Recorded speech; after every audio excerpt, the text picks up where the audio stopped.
Well, welcome back to the show, the last one of the series. We've got a special edition this week. We've got a co-host from Japan. This is Tom Southerton. Hello, Tom. Hello, everyone. How you doing? Nice to Yeah. see you. Nice to meet you all. So, we're not here to interview me. We're here to interview Ben Anker.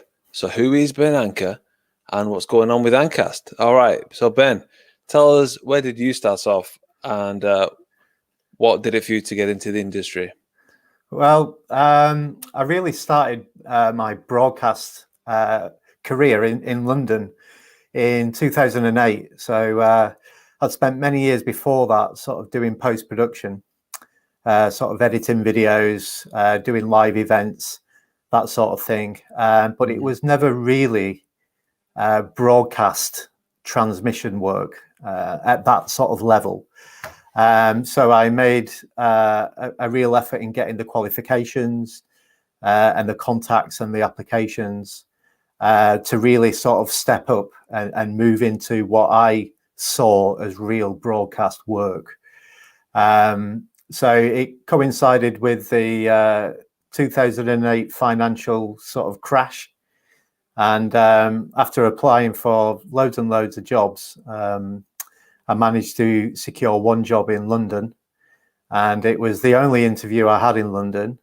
But I went down, sort of did the interview, just thought it was just so-so, you know, kind of didn't really have any high expectations of it. But then a couple of weeks later, they got in contact and offered me the job. I said, "Oh, why has it been a few weeks?" They said, "Oh, the first person didn't want it." So Plan B. I know I was plan B at that point, but at least it was a job in a TV transmission company, and it was my first step on the sort of broadcast ladder, and in London, whereas most of the jobs are anyway. So that's where I felt I really started in the broadcast media industry. So the visual gigs and stuff, at what point was it that you thought really that you don't want to go further down that creative route kind of thing? You wanted to get more into the broadcast. Was there like a moment for you that you just thought, you know, that's calling you? There was a sign or something? Yeah, I guess. Well, I was dealing with AV a lot, audio and visual. You know, the sort of the live sort of feeds on the screens in events and sort of festivals and clubs and that sort of thing, and in the file-based stuff in post-production. So I was dealing with the assets, the content, but I did feel it wasn't the most social hours. So I was working, you know, late hours on the weekends, on Fridays and Saturdays, doing these sort of like club events, essentially. I mean, it was great, you know, it was very dynamic and vibrant in that sense. But yeah, I didn't really have a social life outside of that on the weekend. And for the other stuff during the week, the post-production stuff, I mean, it was good to an extent, but you know, I was still a sort of bedroom editor.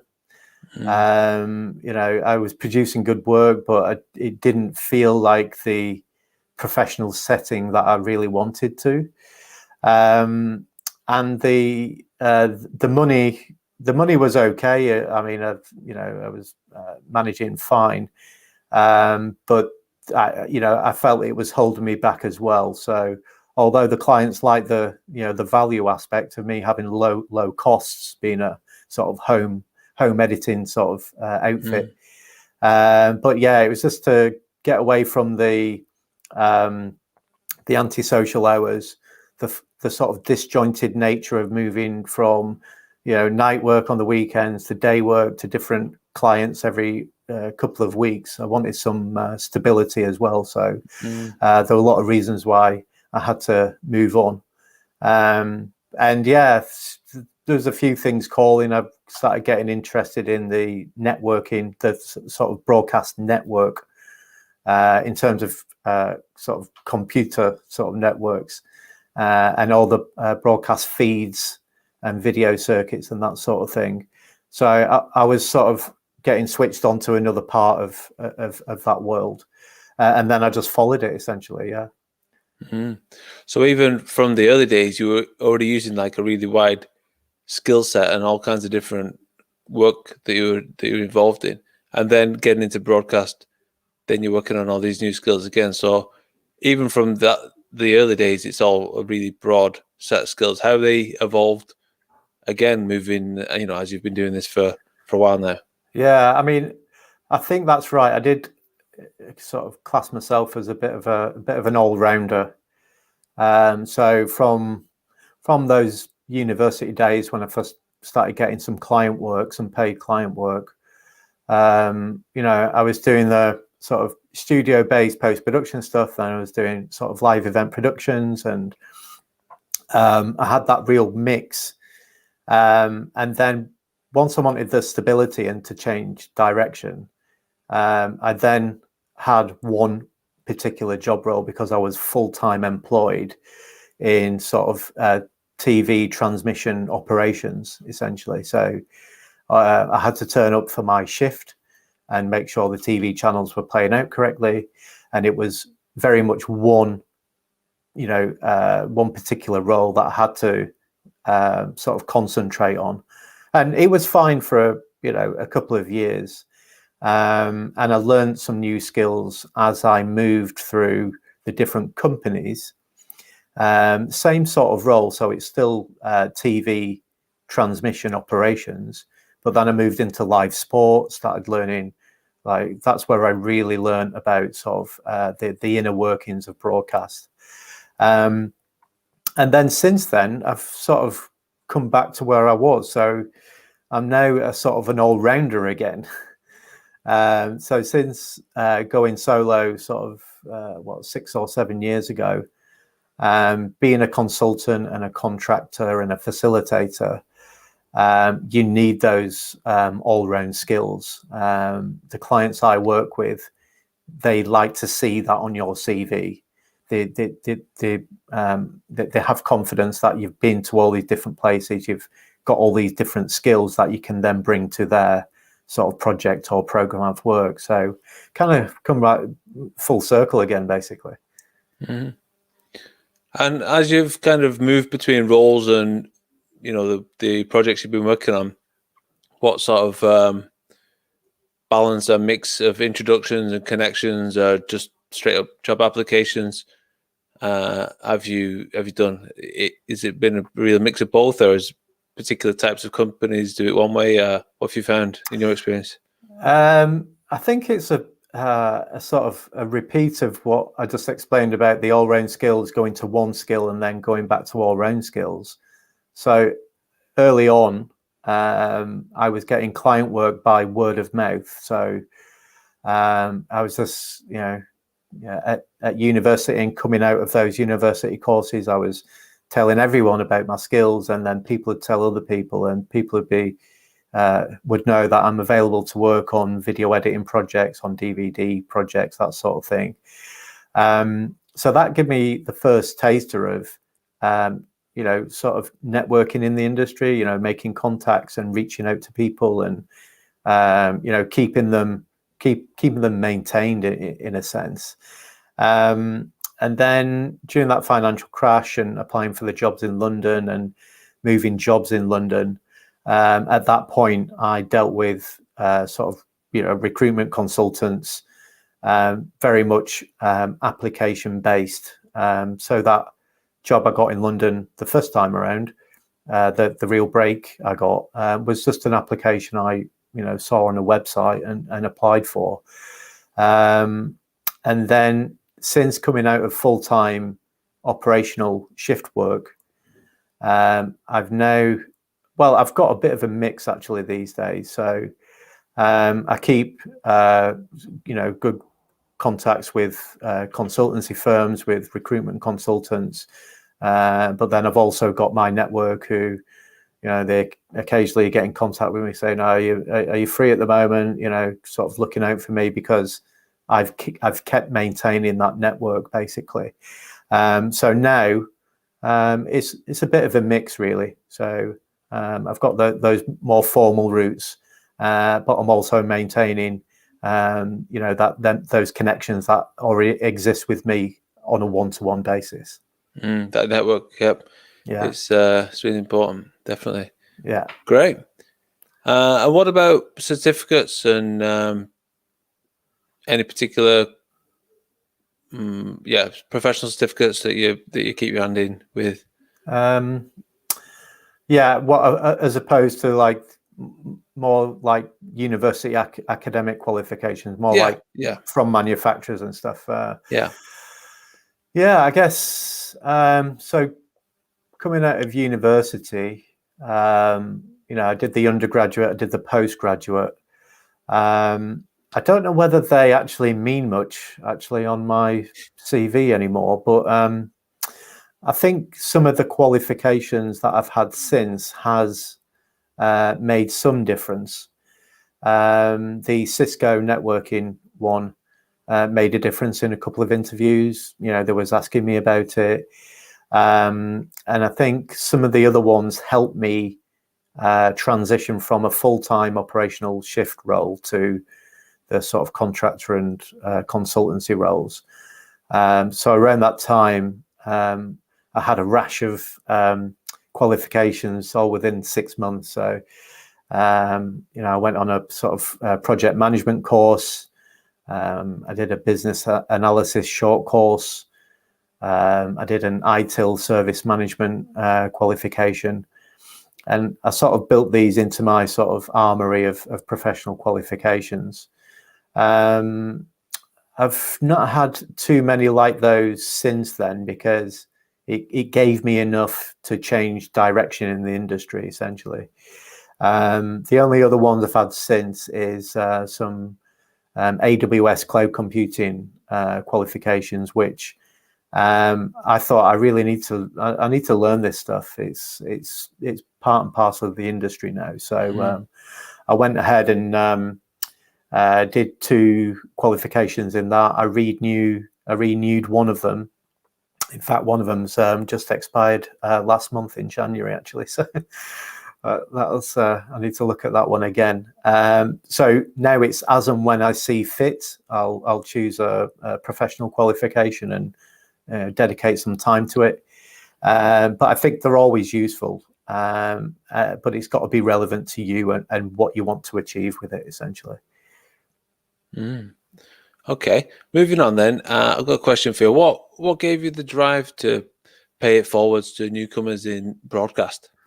Yeah, so I guess recently, since the pandemic started, essentially, I had a lot of time on my hands. Instead of going out in the evenings and at the weekend, everyone was kind of locked in.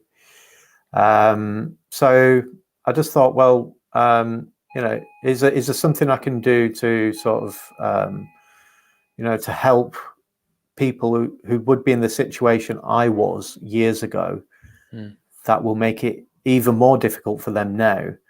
And is there something I can, do myself and spend a little bit of time creating that, might give them the edge somewhere, might, a little bit of advice might make the difference somehow.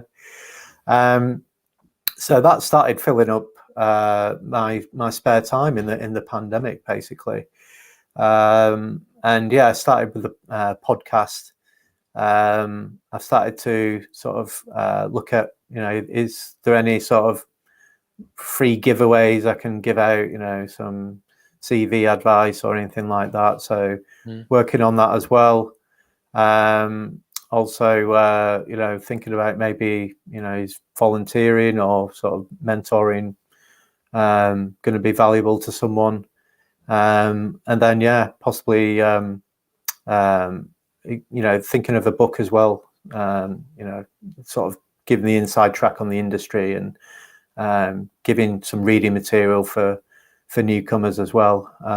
So, yeah, it's more, paying it forward. So I'm at that stage in my career where I think I can. It's hard to pay it back, but you can pay it forwards to newcomers. So it means something to me to to do that, and I hope someone benefits from it some way, essentially.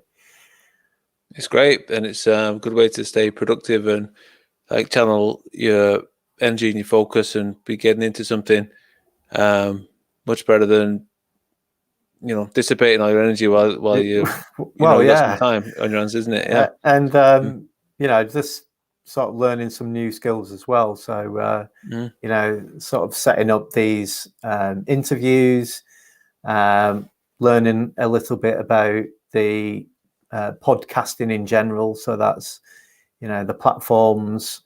The post-production side's been interesting, actually. So sort of tidying up the audio and making sure it's got the right EQ on it and stuff. So I've learned some things myself in terms of doing podcasting, and it's also it's been great to actually bring in guests from all over the world, from the Far East, the West Coast of America, from UK and Europe, and from a sort of a broad section of the industry as well. So I'm very much in the broadcast projects and technical sort of domains. But it's been great to speak to people who are in the talent sort of area of broadcast or broadcast journalism, academics, even in broadcast courses. So it's been valuable for me as well, sort of talking to them about their area of broadcast, whereas a lot of people, maybe have a very narrow view of what they do in broadcast, where I've managed to speak to people and get their take on it as well, which has been great. So there's lots coming up, it sounds like, with the Paying It Forwards, with the book and some giveaways and mentoring. Sounds like there's all sorts that's coming down the pipeline. It's great. Yeah. So about podcasting, is there going to be a season 2? Is this going to continue? This is like the end of season 1 now we're at, isn't it?